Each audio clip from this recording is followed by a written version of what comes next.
আচ্ছা, তো গতদিন পেজ সেটআপ দেখছিলাম, অর্থাৎ সাদা একটা পেজ নিয়ে দেখছিলাম। আজকে ছবি নিয়ে দেখবো। তো ফাইল থেকে এখান থেকে দেখেন ওপেন আছে, অথবা কিবোর্ড থেকে কন্ট্রোল ও। তো আমরা যদি ওপেনে যদি ক্লিক করি তাহলে দেখেন আমাদের অর্থাৎ লোকেশনটা চাইবে যে কোন জায়গা থেকে ছবিটা ওপেন করব। যেহেতু আমাদের ফটোশপটা ফটো এডিটিং সফটওয়্যার, সেহেতু আমাদের এখান থেকে কি করতে হবে, ফটো নিয়ে কাজ করতে হবে বেশি। তো আমি এখান থেকে আমার ফোল্ডারের মধ্যে থেকে ছবিটাকে নিয়ে নিলাম, ছবির উপরে ডাবল ক্লিক করলেই ওপেন হয়ে যাবে। তো এখন ফটোশপের অ্যাডভান্স লেভেলের যে কোনো কাজ করতে গেলে বেসিকের যে জিনিসটা সব থেকে বেশি প্রয়োজন হয় সেটা হচ্ছে ফটো ব্যাকগ্রাউন্ড রিমুভ। ঠিক আছে, ফটো ব্যাকগ্রাউন্ড রিমুভের কাজ মার্কেট প্লেসে অ্যাভেলেবল, কিন্তু ফটো ব্যাকগ্রাউন্ড রিমুভের কাজ এখন আর মার্কেট প্লেসে সেরকম চলে না। মানে আপনি নতুন থেকে ওইটা নিয়ে আর আগাইতে পারবেন না। কিন্তু আমাদের প্রফেশনাল ভাবে যে অ্যাডভান্স লেভেলের যে কাজগুলো আছে সেইগুলো শিখতে গেলে আমাদের এগুলা লাগবেই। তো দেখেন এখানে থেকে আমাদের অবজেক্ট কয়টা, একটা ছবিতে অবজেক্ট এখানে দেখেন একটা ব্যাকগ্রাউন্ড আছে আর একটা কি আছে, ছবি নিজেই। আর আমরা যে জুম করতেছি, জুম করলে যে ছবির রেজোলিউশনটা যে ফেটে যাচ্ছে এটাকে কি বলে, এগুলাই হচ্ছে পিক্সেল। আচ্ছা, এখন ব্যাপারটা হচ্ছে দেখেন এখান থেকে আমাদের কয়েকটা টুলস বার আমরা গতদিন দেখছিলাম, যে rectangular tools, elliptical mark tools, এই টুলস বার গুলো আমরা দেখছিলাম। টুলস বার গুলো দেখে আমরা এটা বুঝতে পারছিলাম যে এগুলা কি সিলেকশনের টুলস বার। কিন্তু দেখেন আমি যদি চাই যে এই ছবির ব্যাকগ্রাউন্ড রিমুভ করব, তাহলে এই ছবিটা দেখতে কি চার কোণা মতো নাকি বৃত্তর মতো না কিসের মতো? বাট এটা কিছুর মতোই না, এটা চার কোণা বৃত্তর মতোও না, অর্থাৎ চার কোণার এই চতুর্ভুজের মতোও না, বৃত্তর মতোও না। এই ছবিটাতে এই যে তেরা ব্যাখ্যা এই আলাদা আলাদা। আমি তো বলছি যে এখানে ব্যাকগ্রাউন্ড একটা জিনিস, ছবি আরেকটা জিনিস। তার মানে ব্যাপারটা হচ্ছে দেখেন এই দুইটা টুলস বার দিয়ে আমাদের এই ছবি সিলেকশন করা সম্ভব না। একটু নিচের দিকে আসি, এখানে আছে কি ল্যাসো টুলস। ল্যাসো টুলস এর কাজ হচ্ছে কোন একটা অবজেক্টকে মাউসে ক্লিক করে ধরে রেখে আর্ট করে সিলেকশন করা। যেমন দেখেন আমাদের এই ছবিটা এরকম আছে, আমি এখান থেকে ক্লিক করা শুরু করলাম, ক্লিক কিন্তু এখনো ধরেই আছি। ছবিটা যেরকম যেরকম গেছে এইভাবে এইভাবে করে ছবিটাকে সিলেকশন করা। আচ্ছা, মোটামুটি মনে করেন এরকম, অতটাও স্মুথ হবে না, কারণ যেহেতু আপনার মাউস তার আপনার কলম না যে একেবারে স্ট্রেট ভাবে আর কি ওই পর্যন্ত চলে যাবে। তো দেখেন মাউসের ক্লিক এখনো ছাড়ি নাই, এই যে এখান থেকে শুরু করছি সেখানে গিয়ে ছেড়ে দিলাম, ছবিটা সিলেকশন হয়ে গেল না? ওই দেখেন ঝিরঝির করতেছে ছবির চারপাশে, তার মানে কি ছবি সিলেকশন। অর্থাৎ ল্যাসো টুলস দিয়ে সিলেকশন সম্ভব, অর্থাৎ ফটো ব্যাকগ্রাউন্ড রিমুভ সম্ভব, কিন্তু প্রফেশনাল ভাবে সম্ভব না। এবার ফটো ব্যাকগ্রাউন্ড রিমুভ কিভাবে হবে, কোন কোন নিয়মে হবে সেই জিনিসটা আমরা দেখে ফেলি। যেহেতু একবার সিলেকশন করতে পারছি, সেহেতু দেখেন একেবারে নর্মাল নিয়ম যেটা, সেটা হচ্ছে ছবির এই যে ব্যাকগ্রাউন্ড নামে যে লেয়ারটা আছে, এই লেয়ারটাকে অর্থাৎ ব্যাকগ্রাউন্ডের উপরে ডাবল ক্লিক করেন, ডাবল ক্লিক করে ওকে করে দেন। দেখেন এটা তালা দেওয়া ছিল, তালা খুলে গেছে। এখন এই সিলেকশনটা করছি কি, সিলেকশনটা কি মেয়েটাকে সিলেকশন করছি না, কিন্তু আমি মুছবো কোনটা, ছবির ব্যাকগ্রাউন্ড। তাইলে আমার এই সিলেকশনটাকে ছবির ব্যাকগ্রাউন্ডে নিয়ে যেতে হবে। এর জন্য কি করতে হবে, কিবোর্ড থেকে কন্ট্রোল শিফট আই, ইনভার্স। এখন মেয়েটা বাকি আছে, মানে মেয়েটা এখন সিলেকশনের মধ্যে নাই, কিন্তু মেয়ে বাদে বাদ বাকি যে অবজেক্টটা ছিল ব্যাকগ্রাউন্ড সেটা সিলেকশন হয়ে গেছে। এখন যদি কিবোর্ড থেকে ডিলিট বাটন অথবা ব্যাক স্পেস বাটন প্রেস করি তাহলে দেখেন পিছন থেকে কিন্তু সবকিছু মুছে গেল। কিন্তু ব্যাপারটা হচ্ছে এখানে দেখেন এই যে ব্যাকগ্রাউন্ড রয়ে গেছে, তারপরে যে মাথা থেকে চুল টুল, এই যে বডি টডি যেগুলো কেটে গেছে, এটা প্রফেশনাল ব্যাকগ্রাউন্ড রিমুভ না। মানে অপশন আমাদের জানা দরকার, বেসিক কিছু জানা দরকার। এই যে এখান থেকে যে কন্ট্রোল শিফট আই করলাম, লেয়ারের লকটা যে খুলে দিলাম, ডিলিট করলে যে ব্যাকগ্রাউন্ড ডিলিট হয়ে গেল, তারপরে সিলেকশনটাকে ইনভার্স করলাম, এইটা জাস্ট একটা শেখার একটা ব্যাপার। কিন্তু এই যে ফলাফলটা পাইছি এটা কোনো প্রফেশনাল ফলাফল না, কিন্তু আমরা যে জিনিসটুকু শিখলাম এই জিনিসটুকু কিন্তু আমাদের অন্য কাজে আসবে। ব্যাপারটা বুঝতে পারলাম? তো এটা আমাদের সাথে যাচ্ছে না, আমরা আবার কন্ট্রোল অল্টার জেড দিয়ে আগের জায়গায় ফেরত আসলাম। মানে কন্ট্রোল অল্টার জেড হচ্ছে স্টেপ বাই স্টেপ ব্যাকে যাওয়া, মানে আপনি যতবার কন্ট্রোল অল্টার জেড প্রেস করবেন ততবার ব্যাকে যাবেন। আর যদি একবার যদি ব্যাকে যাইতে চান তাহলে শুধুমাত্র কিবোর্ড থেকে কন্ট্রোল জেড প্রেস করলে একবার ব্যাকে যাবে। ঠিক আছে, তো সিলেকশনটাকে ডিসিলেক্ট করে দিব কিবোর্ড থেকে কন্ট্রোল ডি, অথবা মাউসের রাইট পাশ থেকে ডিসিলেক্ট, এটা তো আমরা গতদিন দেখছিলাম। তার মানে কি ল্যাসো টুলস দিয়ে সম্ভব ছিল, কিন্তু এখানে এসে ল্যাসো টুলস প্রফেশনাল কাজ করলো না। তারপর আছে কি, আছে পলিগনাল ল্যাসো টুলস। তো প্রথম ল্যাসো টুলসটা ছিল ক্লিক করে ধরে রেখে কাজ করা, তারপর আছে পলিগনাল ল্যাসো টুলস। দেখা যাক এটা কেমনে কাজ করে। পলিগনাল ল্যাসো টুলসটা দেখেন এখান থেকে এখানে একটা ক্লিক করলাম, এইবার ছবির অবজেক্টে ছোট ছোট করে এভাবে ক্লিক করে নিতে হবে, মানে ছোট ছোট ভাবে অনেক সময় ধরে সিলেকশন করেন, তার মানে বোঝা যাচ্ছে যে এটা দিয়ে আমাদের কাজ সম্ভব নাকি? কারণ যেহেতু এটার এলোমেলো হওয়ার কোনো কথাই নাই, ছোট ছোট করে যে দেখে শুনে ক্লিক করতেছি।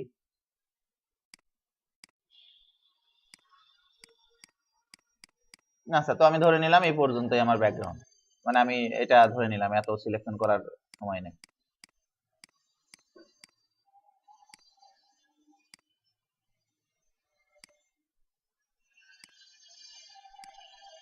এই দেখেন যেখান থেকে শুরু করছিলাম এটাও সেখান থেকেই শেষ, মানে একটা একটা করে ক্লিক করে সিলেকশন করলাম। এখন ব্যাপারটা হচ্ছে আমরা একটু আগে কি নিয়ম দেখছিলাম, যে হচ্ছে ইনভার্স করে ব্যাক স্পেস দিয়ে ব্যাকগ্রাউন্ডটাকে ডিলিট করা, এই নিয়মটা দেখলাম।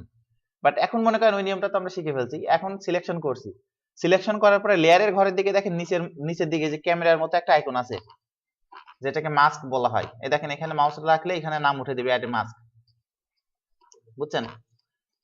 সিলেকশন করার পরে এই অ্যাড এ মাস্কের উপর যদি ক্লিক করেন তাইলেও দেখেন ব্যাকগ্রাউন্ড রিমুভ হবে, কিন্তু এটা কি প্রফেশনাল হয়েছে? হ্যাঁ, এটা আগের থেকে অনেকটা সুন্দর হয়েছে, বাট প্রফেশনাল হয় নাই। কারণ এখান থেকে যে চুলের অনেক ডিটেক্ট গুলো, অর্থাৎ এই যে চিকন চিকন লাইন গুলা কেটে গেছে, তারপরে চুলের মাঝখানে যে ব্যাকগ্রাউন্ড রয়ে গেছে, তার মানে কি এটা দিয়েও সিলেকশন করা সম্ভব, কিন্তু এটা দিয়ে প্রফেশনাল ফটো ব্যাকগ্রাউন্ড রিমুভ হচ্ছে না। কন্ট্রোল অল্টার জেড ব্যাকে, কন্ট্রোল ডি ডিসলেক্ট, মানে এই টুলস বারটাও আমাদের সাথে যাচ্ছে না। এখন আসি ম্যাগনেটিক ল্যাসো টুলস। ম্যাগনেটিক, ঠিক আছে, মানে চুম্বকের মতো আকর্ষণ করবে, এটা নামেই বোঝা যাচ্ছে। তাহলে প্রথমে একটা ক্লিক করলাম, অর্থাৎ যেখান থেকে শুরু করবে সেখানে একটা ক্লিক করলাম। এখন দেখেন মাউসটা কোনো ক্লিক ছাড়াই জাস্ট টেনে নিয়ে যান, অটোমেটিকলি ছবির কোন কোন জায়গায় ডিটেক্ট ধরার দরকার অটোমেটিকলি দেখেন এটা কি ধরে নিচ্ছে। যখন দেখতেছেন যে ধরতেছে না, তখন ওইখানে একটা ক্লিক করে নেন, তারপর নেক্সট আবার ওইখান থেকে আবার শুরু করেন, বুঝছেন? যেমন এই যে এখানে একটু কম ধরতেছে, তার মানে এখানে একটা ক্লিক করে আবার এখান থেকে নতুন করে শুরু করলাম। অর্থাৎ মাউসে কিন্তু আমি কি নিয়ে যাচ্ছি, অটোমেটিকলি ভাবে কিন্তু ধরে নিচ্ছে। এই যে এখানে দেখেন, এখানে অটোমেটিকলি ভাবেই ধরতেছে। এই দেখেন এখন এই যে বাইরে চলে গেছে, মানে একটু বাইরে চলে গেছে, মনে করেন মিস্টেক হয়ে বাইরে চলে গেছে। এখন কি করব?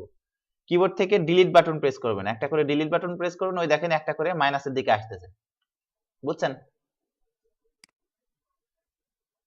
তো মোটামুটি দেখেন অটোমেটিকলি কর্নারটা ধরে নিচ্ছে, অর্থাৎ মাউসটা আমি কি করতেছি, মাউসটা জাস্ট মুভ করাচ্ছি ওইভাবে, মানে ছবি যেভাবে যেভাবে গেছে।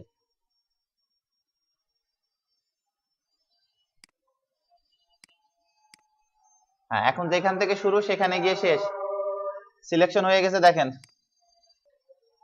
হয়েছে সিলেকশন। তাহলে কি যদি এখন এই ক্যামেরার উপরে যদি ক্লিক করি, অর্থাৎ মাস্কের উপর যদি ক্লিক করি, তাহলে ব্যাকগ্রাউন্ড রিমুভ হয়ে গেল, হয়েছে প্রফেশনাল হয়েছে। এই কি প্রফেশনাল নাকি? মাথার এখান থেকে দেখেন খুঁজেই পাওয়া যাচ্ছে না, এখান থেকে যে ব্যাকগ্রাউন্ড তো সব চলেই আসছে, আবার চুলগুলো দেখেন এখান থেকে কেটে গেছে, তার মানে কি এইটাও প্রফেশনাল হইলো না। বাট প্রফেশনাল হয় নাই, কিন্তু দেখেন ফটো ব্যাকগ্রাউন্ড রিমুভ করতে কিন্তু দুইটা সিস্টেম আমরা পাইলাম। একটা কি ওই যে কন্ট্রোল শিফট ট্রাই করে ইনভার্স করে ব্যাকগ্রাউন্ডটাকে ডিলিট করে দেয়া, তারপরেরটা কি সিলেকশন করে অ্যাড এ মাস্কের উপর ক্লিক করে ব্যাকগ্রাউন্ড রিমুভ করা। তার মানে ব্যাপারটা হচ্ছে আমাদের যাই করি না কেন সিলেকশন করাই লাগতেছে, ঠিক আছে? আর সিলেকশন করার পরে এখন দুইটা নিয়মের যে কোনো একটা নিয়মে আপনি চাইলে ব্যাকগ্রাউন্ড রিমুভ করে নিতে পারেন। কিন্তু ওই ছবিগুলা কোন ছবিগুলা, যেখানে শুধুমাত্র একটা সিম্পল একটা অবজেক্ট থাকবে। অবজেক্ট থাকা বলতে কি, যেমন মনে করেন আমি এখান থেকে কোনটা ওপেন করব, আচ্ছা মনে করেন এই ফুলটাই ওপেন করলাম, অর্থাৎ এই ফুলটাকে যদি সিলেকশন করি, এই ফুলের দেখেন কোনো চুল দাড়ি নাই, অর্থাৎ যেটা আর কি রয়ে যাবে বা কেটে যাবে। যেমন আমাদের এখানে এই ছবিতে দেখেন হেয়ারের মধ্যে দেখেন এই যে ছোট ছোট হেয়ারের, অর্থাৎ হেয়ারের ভিতরে ব্যাকগ্রাউন্ড দেখা যাচ্ছে, অর্থাৎ এই জিনিসগুলো একটু কঠিন ব্যাকগ্রাউন্ড রিমুভ করার ক্ষেত্রে। কিন্তু এই ফুলের কি তাই আছে নাকি? তার মানে ফুলটা সিলেকশন করে ব্যাকগ্রাউন্ড রিমুভ করা খুবই সহজ। তাইলে আমাদের এখান থেকে lasso tools, polygon lasso tools, magnetic lasso tools, এই তিনটার একটাও আমাদের সিলেকশন করে ব্যাকগ্রাউন্ড রিমুভের কাজে করা সম্ভব না, হয়তো অন্য কাজে লাগতে পারে। আচ্ছা, এই টুলস বারটা গেল, এবার নিচের দিকে দেখেন আরেকটা টুলস বার আছে, কুইক সিলেকশন টুলস। এখানে দুইটা টুলস বার, একটা হচ্ছে কুইক সিলেকশন টুলস, একটা হচ্ছে magic wand tools. Quick selection টুলসটা হচ্ছে এই যে যা যা সিলেকশন করলাম, অর্থাৎ মূলত এক কথায় বলতে গেলে ফটোশপের সব থেকে মেইনলি যে টুলস বার সিলেকশনে, সেটাই হচ্ছে কুইক সিলেকশন টুলস। বুঝছেন ব্যাপারটা? তো এখন ব্যাপারটা হচ্ছে দেখেন, এই যে কুইক সিলেকশন টুলস, এখন এই কুইক সিলেকশন টুলসটা কি করব আমরা, কুইক সিলেকশন টুলস দিয়ে কাজ করতে হবে। তো একটা জিনিস এখানে খেয়াল করে দেখেন, কুইক সিলেকশন টুলস যখন আমরা নিয়েছি তখন আমাদের ফাংশন বাড়ে, অর্থাৎ অপশন বাড়ে। উপরের টুকু এই যে লাইনটা, এটা তো আমাদের অপশন বার, অর্থাৎ উপরে এই যে মেনু বার, মেনু বারের নিচে আছে কি আছে, অপশন বার। তো যখন আমরা কুইক সিলেকশন টুলস নিব তখন আমাদের অপশন বারের দিকে দেখেন তিনটা কুইক সিলেকশন টুলস এর অপশন পাওয়া যাবে। একটা হচ্ছে এমনি সাধারণত, আর একটা হচ্ছে পেন, অর্থাৎ কুইক সিলেকশন টুলস প্লাস, একটা হচ্ছে মাইনাস। প্লাস হচ্ছে সিলেকশন হবে, মাইনাস হচ্ছে সিলেকশন মাইনাস করতে হবে। এখন ব্যাপারটা হচ্ছে দেখেন, সবসময় আমরা প্লাস নিয়েই কাজ করবো, কারণ আমরা চাচ্ছি সিলেকশন হবে। মনে করেন নিলাম, এর একটা ব্রাশের আইকন পাওয়া যাবে। এই দেখেন ব্রাশের আইকনটা কি, একটা বৃত্ত, বৃত্তের মধ্যে একটা প্লাস চিহ্ন। যদি এরকমটা যদি থাকে শুধুমাত্র প্লাস আর কোনো কিছু নাই, তখন কিন্তু ওই বিপদে পড়ে যাবেন যে গেল কই আইকন। এখন ব্যাপারটা হচ্ছে খেয়াল রাখতে হবে যে আপনার কিবোর্ডে ক্যাপস লক বাটন প্রেস করা আছে কিনা। যদি ক্যাপস লক বাটন প্রেস করা থাকে তাহলে ব্রাশের আইকন দেখতে পারবেন না, অর্থাৎ ক্যাপস লক বাদ দিয়ে দিতে হবে। এখন আসেন দেখেন অবজেক্ট, অর্থাৎ আমাদের ছবিটা অনুযায়ী আমাদের ব্রাশটা ছোট বড় করে নিতে হবে। ব্যাপারটা ঠিক এরকম, মনে করেন এইদিকে তাকান, আমি এইখানে মাউসটা রাখলাম, আমার টোটাল ব্রাশের মধ্যে মানে ব্রাশের আইকনটা তো বড় করছি, এবার ব্রাশের মধ্যে দেখেন ফুলটাও চলে আসছে, আবার ব্যাকগ্রাউন্ডটাও চলে আসছে। তাইলে কি আমি কি ফুলটা সিলেকশন করতে পারবো? সম্ভব না, মানে ওর সাথে ব্যাকগ্রাউন্ডও চলে আসবে। সো আমি কি করবো, থার্ড ব্র্যাকেট প্রেস করে ব্রাশটাকে ছোট করে, দেখেন এখন ব্রাশটা কি করছি, ফুলের মধ্যে রেখে দিছি। তাহলে কি ফুলটা এখন সিলেকশন হবে? এখন হবে, কিন্তু ব্যাকগ্রাউন্ড এখন আসবে না। অর্থাৎ এই টুলস বারটা দিয়ে প্রফেশনাল সিলেকশন করতে হবে। যেমন দেখেন এখানে এখন একটা ক্লিক করে মাউসটা এরকম টেনে দিলাম, ওই দেখেন অটোমেটিক্যালি সিলেকশন ধরে নিচ্ছে। দেখছেন? এদিকে একটু বাকি আছে, এখানেও একটা ক্লিক করে দেন, হয়ে যাবে। এটা একেবারে প্রফেশনাল ভাবে সিলেকশন করে নিছে। বুঝছেন? চেষ্টা করেন, ওই হচ্ছে এখানে একটু চেষ্টা করেন, দেখেন হয় নাকি। মানে যে কোনো একটা অবজেক্ট নিয়ে, যে কোনো একটা অবজেক্ট, ফুল হোক বা যাই হোক, যে ছবিটাই আছে সেটা নিয়ে কুইক সিলেকশন টুল দিয়ে, মানে নিয়মটা কি, মানে অবজেক্টের ভিতরে মাউসটা রেখে একটা ক্লিক করে ধরে রেখে মাউসটা একটু টেনে দেন। মানে এই টানাটানিটা ফুলের বাইরে যাবে না, মানে যতটুকু সিলেকশন করবেন তার বাইরে যাবে না, একটু টেনে দেন। দেখেন সিলেকশন কিন্তু অটোমেটিকলি ধরে নিছে। দেখেন সিলেকশন করছি, সিলেকশন করার পর আমি যদি মাস্কের উপর ক্লিক করে যদি ফটো ব্যাকগ্রাউন্ড রিমুভ করি, যখন আমি অর্থাৎ জুম করব তখন দেখেন এই কর্নারে কেমন যেন দেখা যাচ্ছে, ছবির কর্নার গুলোতে এরকম ব্ল্যাক ব্ল্যাক মনে হচ্ছে, তারপরে কেমন যেন খেয়ে খেয়ে গেছে এরকম মনে হচ্ছে, মানে কর্নারটা এক কথায় স্মুথ হয়নি। সো এখানে যেটা করতে হবে দেখেন, সিলেকশন করার পরেই মাস্কের উপর ক্লিক করলেই হবে না, একটু কাজ করে নিতে হবে। সিলেকশন করলাম, সিলেকশন করার পর আমাদের ফাংশন বারে উপরের দিকে দেখেন এখানে একটা অপশন পাবো রিফাইন্ড এডস। এই রিফাইন্ড এডসে যাব, এইখানে যাওয়ার পরে দেখেন এখান থেকে ভিউটা এখান থেকে অবশ্যই অন ব্ল্যাক ভিউটা নিয়ে নিতে হবে। তারপরে মোটামুটি আমরা এখান থেকে দেখেন জাস্ট কিছু নেই, স্মুথটাকে একটু স্মুথ করে দেবো, সামান্য একটু, খুব একটা বেশি না। তো যেহেতু এটার এজ ডিটেকশনটা আমাদের খুব বেশি নাই, অর্থাৎ আমাদের এটা কোনো কঠিন রিলেটেড কোনো ছবি না, যার জন্য আমি বাদ বাকি ফাংশনটা আজকে দেখালাম না। যখন আমরা ওই যে ওইরকম হেয়ার সিলেকশন নিয়ে কাজ করব তখন আমাদের বাদ বাকি ফাংশনের কাজ আছে, কারণ এটা কিন্তু আমাদের প্রফেশনাল টুলস বার। তো আপাতত আমাদের এই কাজে কি আসছে, স্মুথটাকে সামান্য একটু বাড়ানোর প্রয়োজন পড়লো। তো এখন এখান থেকে দেখেন এই যে অপশন আছে আউটপুট টু থেকে এখান থেকে করে নিব আমরা লেয়ার মাস্ক, কারণ লেয়ার মাস্ক নিয়ে তো আমরা ব্যাকগ্রাউন্ড রিমুভ করে থাকি। তো লেয়ার মাস্ক নিয়ে ওকে করে দিলাম, ব্যাস ব্যাকগ্রাউন্ড রিমুভ হয়ে গেছে। কর্নারটাও দেখেন স্মুথ দেখা যাচ্ছে। এখন চাইলে আপনি এখানে একটা সুন্দর ব্যাকগ্রাউন্ড নিয়ে এসে বসাই দিতে পারেন। তো আমি ফাইল থেকে প্লেস করে একটা ব্যাকগ্রাউন্ড নিয়ে এসে বসাই দিই, দেখি কেমন লাগে। মানে প্লেস করলে হবে কি, ডাইরেক্ট এখানে এসেই প্লেস হবে। তো আমি মোটামুটি এখান থেকে প্লেস করে নিয়ে আসলাম, ছবি কই, আচ্ছা এটা নিয়ে আসলাম, টেনে বড় করে দিলাম। তো ছবি উপরে চলে গেছে, যে লেয়ারটাকে ধরে নিচে নামাই দেন, ওই দেখেন এখানে কিন্তু ফ্লাওয়ারটা বসে গেল। এই ব্যাকগ্রাউন্ডের সাথে এই ফ্লাওয়ার মানাচ্ছে না, মানে জাস্ট আর কি ব্যাকগ্রাউন্ড চেঞ্জ করে দেখাইলাম আর কি, হালকা একটু ব্লার করে দিই।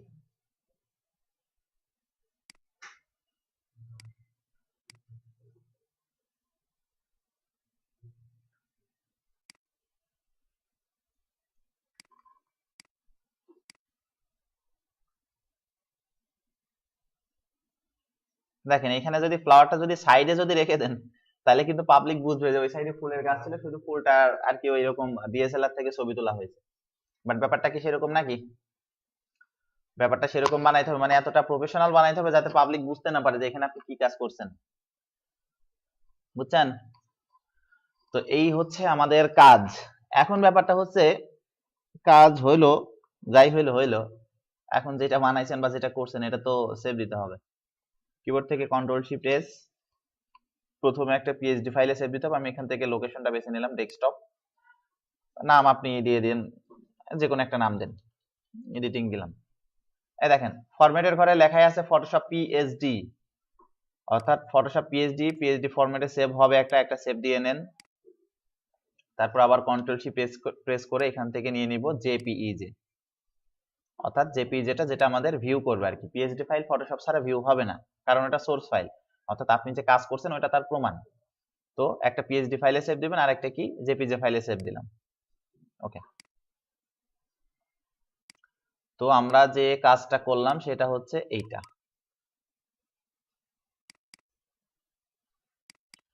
দেখেন এটা কিন্তু একটা ন্যাচারাল ছবির মতোই কিন্তু মনে হচ্ছে। এখন আপনি চাইলে আপনার নিজের ছবিটাও সিলেকশন করে এরকম একটা ব্যাকগ্রাউন্ডের উপর সেট করে নিতে পারেন। তো এইটা হচ্ছে আমাদের অর্থাৎ সিলেকশনের পর্যায়ে এসে ব্যাকগ্রাউন্ড রিমুভ বলেন বা ব্যাকগ্রাউন্ড চেঞ্জ বলেন, এটার একটা বেসিক ক্লাস। আগামী দিন আমরা একটু প্রফেশনাল ভাবে দেখবো, কারণ আমাদের যে হেয়ারের যে এজ ডিটেকশন গুলো ওইগুলো সিলেকশন করা, তারপরে বিভিন্ন গাছগাছালি, গাছের মাঝখানে যে ফাঁকা থাকে অর্থাৎ পাতার মাঝে ফাঁকা থাকে, তার পিছনে ব্যাকগ্রাউন্ড দেখা যায়, অর্থাৎ এই রিলেটেড ছবির কাজকর্মগুলো একটু বেশি কঠিন। তো ওই জিনিসগুলো আমরা আগামী দিন দেখবো।